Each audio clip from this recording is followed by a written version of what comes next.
Hello बच्चों, चलिए प्रश्न को देखते हैं। निम्न में से कौन औषधियों के देशज तंत्र में भूमिका निभाता है? हमारे पास दिए हुए विकल्प हैं। विकल्प ए पादप प्रजनन, विकल्प बी मत्स्यिकी, विकल्प सी मधुमक्खी पालन, विकल्प डी मोहित। इस प्रश्न की मुख्य अवधारणा है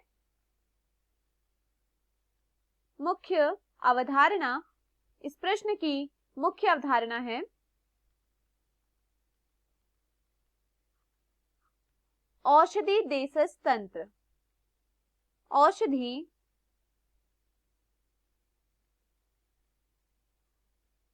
देशज तंत्र, औषधि देशज तंत्र। इस प्रश्न की मुख्य अवधारणा है औषधि देशज तंत्र। देश में ग्रामीण स्तर पर तैयार औषधियां औषधि देशज तंत्र कहलाती हैं। देश में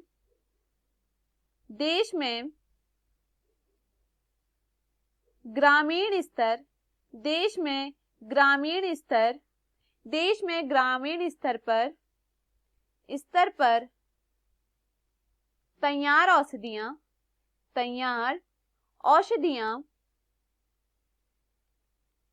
औषधियां औषधि देशज तंत्र कहलाती हैं।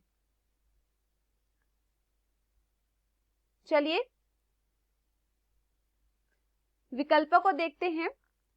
ए पादप प्रजनन। देखिए पादप प्रजनन में क्या होता है? पादप प्रजनन में पादप के बीच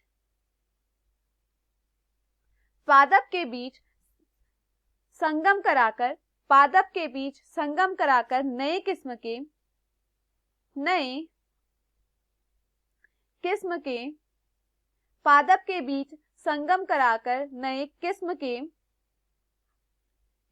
पौधों को उत्पन्न किया जाता है। नए किस्म के पौधों को उत्पन्न किया जाता है।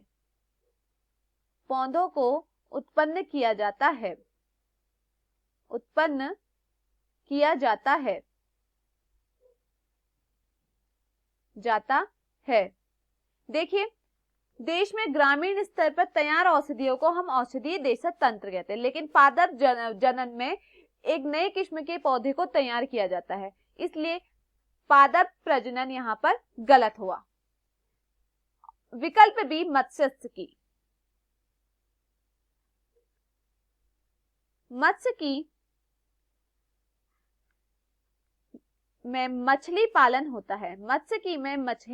होता है, इसलिए यह भी ग्रामीण स्तर पर इससे कोई दवा तैयार नहीं की जाती है, इसलिए यह भी गलत है। हमारा विकल्प सी है मधुमक्खी पालन। विकल्प सी है मधुमक्खी पालन। मधुमक्खी पालन में मधुमक्खियों का पालन होता है, जहां पर मधुमक्खी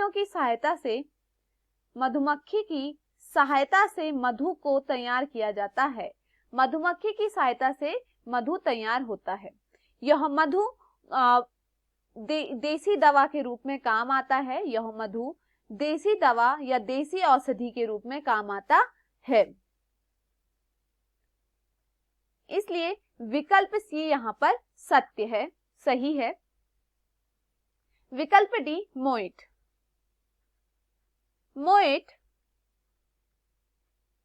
उच्च अंडोत्सर्जन करने की विधि है। उच्च अंडोत्सर्जन